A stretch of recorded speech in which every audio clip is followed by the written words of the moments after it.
For my signature project, I chose to talk about the subject of the correlation between poverty and English language learners in America. And then, of course, my name is Ariel Hyde, the University of West Alabama School of Graduate Studies master's degree in special education K through 6. So first I'm going to start with the abstract. I'm just going to read that across communities in America, poverty is at an all-time high. The effects of COVID-19 are affecting much more than the average household income. Schools in America see the effects of poverty daily among students, and it's especially prevalent in students who are English language learners. During a good year, meaning a year without the various complications of this past school year 2020-2021, Title I or low-income schools have an upwards of one English language learner teacher per grade level. However, with budget cuts impacting everyone, a school is likely to have been reduced to one English language learner teacher per school. This affects everyone in the schools, especially the students who rely on the teacher for core language instruction. There is noteworthy research linking poverty to the intense need for ELL instructors.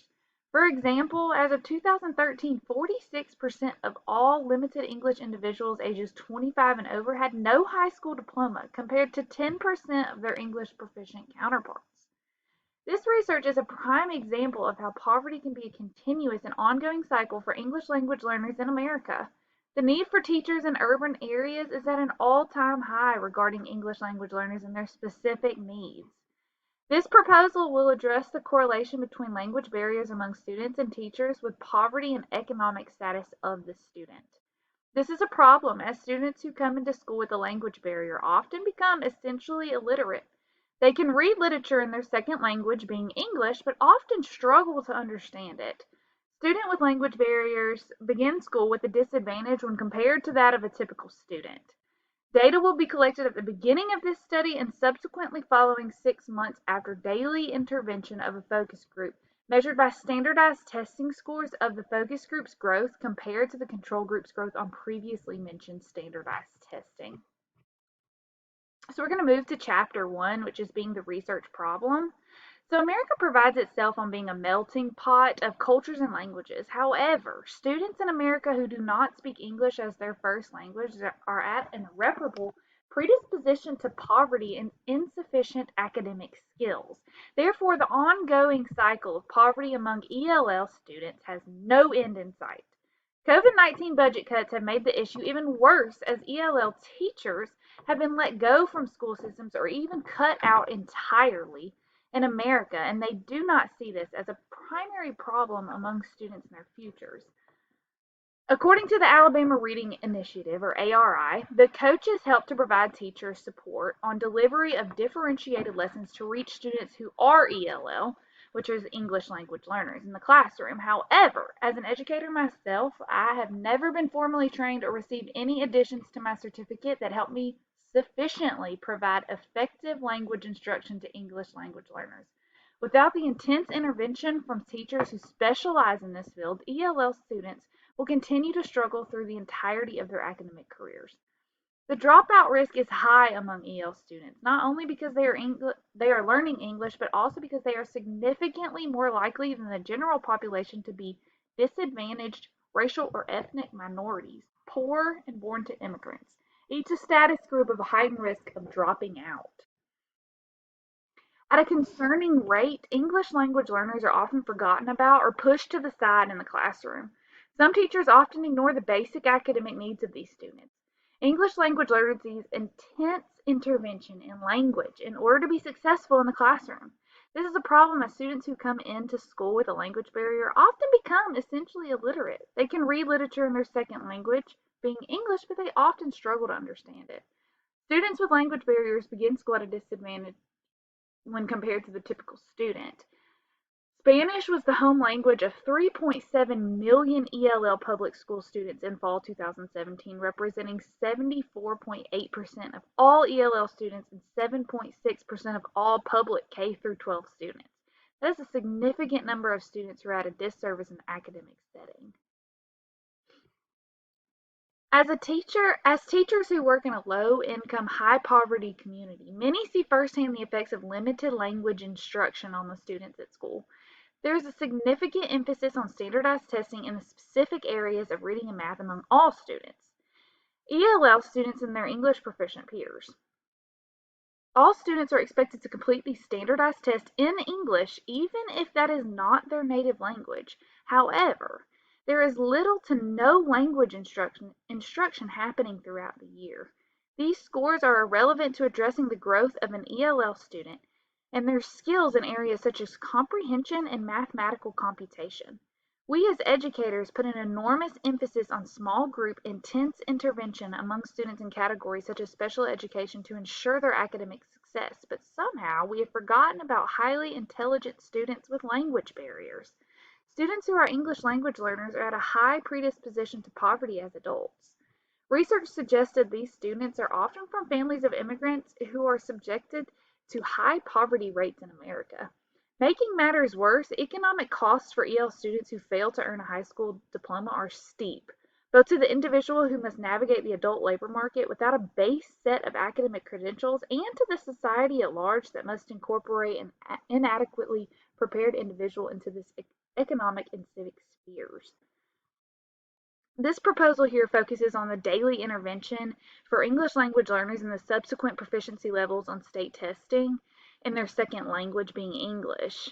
If there is a link between proficient academic testing and lower poverty rates among communities of immigrants in America, the results will not only yield the need for English language teachers, but a feasible fix to the ongoing poverty rates in primarily non-English speaking communities across America, with a measurable outcome in upcoming years as the students enter the workforce.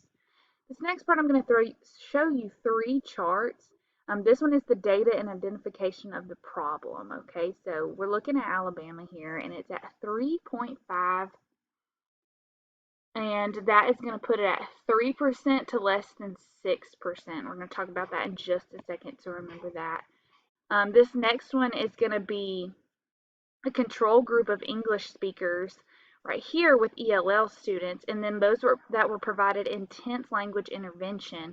The English speakers moved up a little, but notice the discrepancy between the control group of ELL students and the intervention group of ELL students. All right, and then our last chart here is talking about economically disadvantaged as it compares to the performance index in America. So several charts there. The first chart shown above addressed recent English language learning populations among students, like we talked about. While these percentages look low, English language learners account for millions of students across America. Okay, so the following chart shows the academic growth in both the English language learners and English speakers when intervention is provided in the classroom. So as we talked about, you can see that there's a huge discrepancy between the use of intervention in the control group and the English language learners. The English speakers have a smaller discrepancy in that area. I know I put in, as a teacher, long hours of providing intervention, but this chart proves that English language learners need even more intervention from a highly qualified ELL teacher in order to be successful among their English-speaking peers. All right, so that third chart shows the effects of poverty and how that has on performance in schools. This chart stuck out especially to me because research suggested that poverty can be more prevalent in the non-English speaking families in America, and that limited English individuals were more likely to live in poverty than English proficient individuals. So I did want to include how those two are correlated.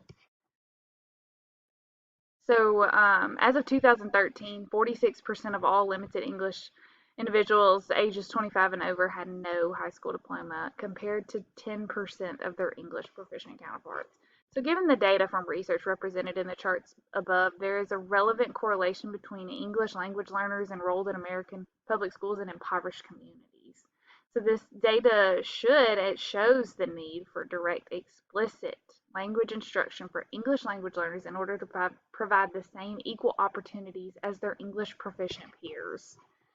So the impact on student achievement, just according to the U.S. Department of Education, in grade 4, almost half of the states experienced a decrease and 15 states experienced an increase in the percentage of ELs proficient in mathematics from 2009 to 2017. In 2015-16 school year, 84% of students nationwide graduated from high school on time. For ELLs, the rate was 67%, well below the English proficient students at 85%. The vast difference in graduation rates is increasingly concerning for those who did not attain a high school diploma experience lower income and higher unemployment rates than those with a high school diploma. So by not providing adequate teachers and intervention for students in an English learning program, the school systems in America are providing a huge disservice to the communities and their futures. Not providing students with language barriers, instruction in both their native language and second language puts them at a higher probability of academic failure, which could potentially lead to dropout rates among ELLs and an even more alarming rate, which consequently feeds into the poverty rates in non-English communities of this country. So the research methods on this is going to use the quantitative methods for data collection, including a control group that does not participate in language intervention classes and a focus group that does. Okay, so we are just going to skip down just a little bit here so we can look at our methodology here. All right, so the population of this study will include students currently enrolled in pre-K through 12 public schools in America. However, for the purpose of this study, students who are currently in EL programs and students who are strictly in general education courses will be included in the study. In retrospect, students who are currently enrolled in ELL programs in America falls to about 10%. Of that 10%, 74.8% are native Spanish speakers, and the other 25.2% of students speak a variety of different languages. Since there is no specific number of students participating in this study, the national averages will be used.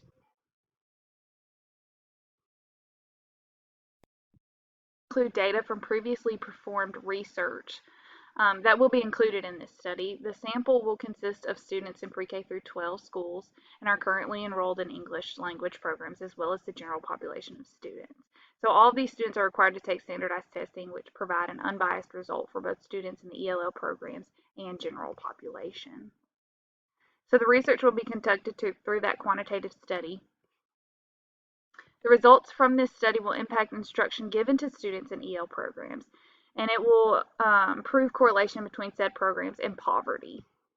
Each student will give researchers data as they move through a public school system with highly qualified language teachers, utilizing best practices to improve student performance.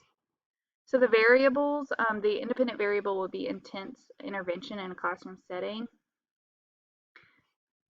And the dependent variable will be the proficiency on the access assessment among students who receive direct, intense daily intervention. So the hypothesis is that students who receive this intense intervention will improve greatly on the standardized testing. All right, so we're just going to go over the timeline real quick. So week 1, the student would be working with one-on-one instructors to identify problem areas and begin that intervention based on the needs obtained from the access testing data. Month 2, we would re-administer the access testing to check for growth in problem areas. And month 3, we wrap up that daily intervention, conclude study by administering the access one more time, analyze data for growth or regression, prove or disprove the initial hypothesis, and conclude the study. So the baseline assessment will be given to all the participants at the same time. The population will be randomly split into 2 experimental groups and 1 control group consisting of general education students for a period of 3 months. The same baseline assessment will be given at the end of the 3-month study in order to prove or disprove. The assessment, like we talked about earlier, is the access test, which is given in Alabama. I'm not sure about nationwide. It basically measures whether students in English language programs have mastered their second language. An interventionist will also work directly with the general education teacher to ensure their typical curriculum is followed with only the minimum required time to pull for small group intervention, as all students have access to. So interventionists will also ensure that all students in group 1 are receiving daily intense intervention as outlined by those researchers, and the ultimate goal is to use the research collected during this study to support the hypothesis of English language learners and how it has a direct correlation to poverty due to the lack of proficient language skills to support adequate learning beyond a high school level. And of course, the limitations would be if the student misses for any reason. Absenteeism could interfere with the collection of the test scores at the end of this study. Thank you.